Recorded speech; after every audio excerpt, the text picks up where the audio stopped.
రాజేంద్ర గారు మాట్లాడండి సార్, మ్యూట్లో ఉన్నారు, అన్మ్యూట్ చేసి మాట్లాడండి రాజేంద్ర గారు.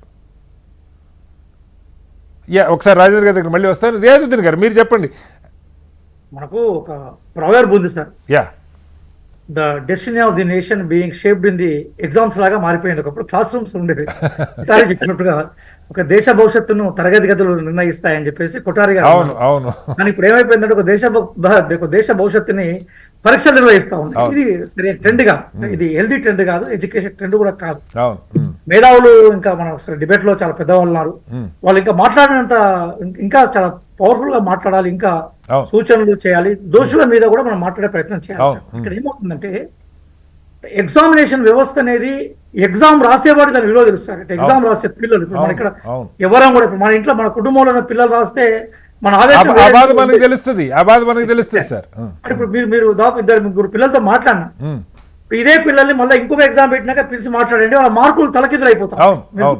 నేను 20 సంవత్సరాల ఎక్స్పీరియన్స్ టీచర్ చెప్పాను. కాబట్టి ఎందుకు ఇట్లా జరుగుతుంది? ఎగ్జామ్స్ పట్ల పాలక వర్గాలకి, గవర్నెన్స్ లో ఉన్న వాళ్ళకి సరైన అభిప్రాయం లేదు. తంతుగా నిర్వహిస్తా ఉన్నారు. అంటే జీవిత సాఫల్యం కదా సార్. ఒక 10 ఏళ్ళకి సంబంధించిన కృషి ఎగ్జామ్ లో కనబడుతుంది. హై స్కూల్ విద్య, ఇంటర్మీడియట్ విద్య తర్వాత కూడా ఎగ్జామ్కి వస్తాం.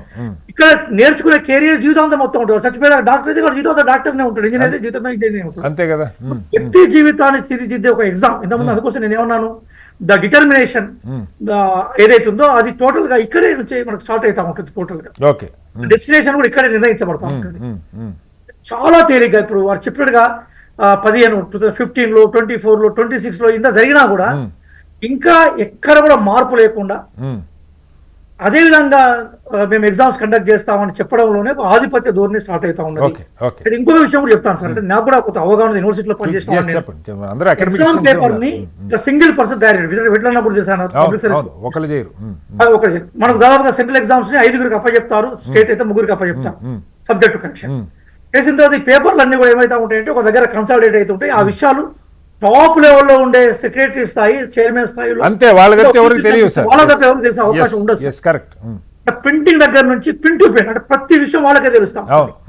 లేదా దాని సిస్టమ్ లో ఆపరేట్ చేసే వాళ్ళు మన దగ్గర కేఎస్పీఎస్పీ పేపర్ లీక్ అయిపోయి సిస్టమ్ ఆపరేటర్ దగ్గర నుంచి అది లీక్ అయిందనే బయటకు వచ్చింది. అయితే ఇందులో వ్యవస్థలో చాలా కీలకమైన వ్యక్తుల ఇన్వాల్వ్మెంట్ లేకుండా పేపర్ లీకేజ్ చాలా క్లియర్. పోలీస్ స్టేషన్ లీకేజ్ జరగదు, ట్రాన్స్ఫర్ మనం దీన్ని అంటే పేపర్ ను ఒక సెంటర్ నుంచి మరొక సెంటర్ కి ట్రాన్స్ఫర్ చేస్తున్నప్పుడు జరగదు, కోడింగ్ దగ్గర జరగదు. ఎందుకంటే వాటికి సార్ నీటికి సంబంధించి లాస్ట్ టైం రవిమార్తి గారే చెప్పారు నా డిబేట్ లో, వాటిని ఒక బాక్స్ లో పెట్టి వాటికి ఒక ఆటోమేటిక్ కోడ్ ఉంటుంది, ఆ కోడ్ అప్పుడే చెప్తారు, అప్పుడే ఓపెన్ చేయడానికి కుదరదు, లేదా బద్దలు కొట్టాలి సార్. అలాంటి సిస్టమ్స్ కూడా ఉన్నాయి. అయితే గొప్పది ఏంటంటే ఇప్పుడు ఆ సిస్టమ్ తయారు కాకముందుకే లీక్ అయిన విషయం కనబడుతుంది. మహారాష్ట్ర లీక్ అయినట్టు తెలుస్తున్నాయి, తర్వాత రాజస్థాన్ లో అమ్ముకున్నట్టుగా విపరీతంగా బయట అంటే క్లియర్ గా ఈ మొత్తం వ్యవస్థలో టాప్ లెవెల్లో అంటే పేపర్ కు సంబంధించిన రహస్యం ఏదైతే అంటే ఇప్పుడు సపోజ్ పేపర్ ఎగ్జామినేషన్ తయారు చేసిన వాడు కూడా లీక్ చేసే అవకాశం ఉండదు. అతను తయారు చేసే పేపర్ ఎగ్జామినేషన్ పేపర్ గా వచ్చే అవకాశం ఉండదు కదా. నేను చెప్పాను కదా 5/3 రేషియోలో పేపర్ తయారు, సబ్జెక్ట్ లో కూడా 5/3 రేషియోలో జరిగినప్పుడు కెమిస్ట్రీ పేపర్ మనకి ఇవన్నీ వస్తున్న క్రమంలో అంటే పేపర్ కి సంబంధించిన టాప్ లెవెల్ కి సంబంధించిన నిర్ణేత ఏదైతుందో ఇందులో ఇన్వాల్వ్ అయినాడు. అది ఖచ్చితంగా ఎవరు తెలుస్తుంది అంటే ఈ రోజు వీళ్ళు ఎవరైతే మినిస్టర్ ఫర్ ఎడ్యుకేషన్ అంటున్నారో ఆయనకు తెలిసే అవకాశం ఉంటుంది, లేదా పిలిచి మాట్లాడినా కూడా దొరికే అవకాశం ఉంటుంది. దోషులను కనుక పట్టుకోకుంటే ఈ దోషుల్లో కేంద్ర ప్రభుత్వం ఉందని మేము చెప్తున్నాం. మళ్ళీ ఆరోపణ కాదు, వాస్తవాల బేస్ చేసుకుని మేము చేస్తున్నాం. We are challenging if the central government and central minister for education or prime minister if they don't involve and you have to select and you have to show the culprit who is behind. వాడికి ఎక్కడి నుంచి వచ్చింది? ఇప్పుడు అమ్ముకున్నాడు పట్టుకున్నారు sir, అమ్ముకున్నాడికి ఎవడు ఇచ్చాడో పట్టుకోవాలి కదా. నేనేమంటున్నా మీకు తెలుసు అంటే మీకు తెలుసు ఎందుకంటే పైన ఇది నేను చెప్తున్నా మళ్ళీ చెప్తున్నా సార్, ఒక కాంపిటేటివ్ ఎగ్జామ్స్ ఎక్స్పర్ట్ గా నేను చెప్తున్నా దీన్ని లీడ్ చేసేది సామాన్యుడికి సాధ్యం కాదు, పైన వాళ్ళ సాధ్యం. పైన వాళ్ళు ఎవరో వాళ్ళు తెలుసు అంటున్నాను. ఈ వ్యవస్థ వెనుక కుట్రభరితమైన వ్యవస్థ పనిచేస్తా ఉన్నది. వాళ్ళ ఏందో దయచేసి గౌరవ ప్రధానమంత్రి గారు కానీ గౌరవ విద్యామంత్రి గారు మీరు బయట పెట్టాలి, ఎంక్వైరీ చేయాలి. మీరు బయట పెట్టకుండా మీరు కూడా ఉన్నారని మేము భావిస్తాం. ఓకే సార్, ఒకసారి మళ్ళీ వస్తాను. రవీంద్ర గారు ఒకటి చెప్పండి, చాలా కాలం నుంచి ఇంకొక చర్చ దీనికి సంబంధించి కీలకమైన చర్చ మీరు ఇందాక చెప్పారు 2025 పేపర్ కంపారిటివ్లీ బెటర్గా ఉందని.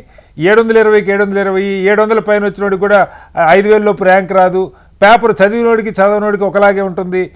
ఇది ఎందుకు ఈ పద్ధతి ఉండాలి? అట్లీస్ట్ నేషనల్ ఇన్స్టిట్యూట్స్కి జేఈలాగా రాష్ట్రాలకి ఈ ర్యాంకును వాడుకొని నీట్ ర్యాంకు అంటే అది అది అసలు మార్చాలన్న డిమాండ్ చాలామంది దగ్గర నుంచి ఉంది. అలా కాకుండా ఎయిమ్స్లో ఢిల్లీలో ఇది కొత్తగా ఈ సంవత్సరం పెట్టి కాలేజీ కూడా ఇదే బేస్ చేసుకోవటం, దీన్ని మార్చే ఆలోచన కూడా ఏమైనా చేయొచ్చా?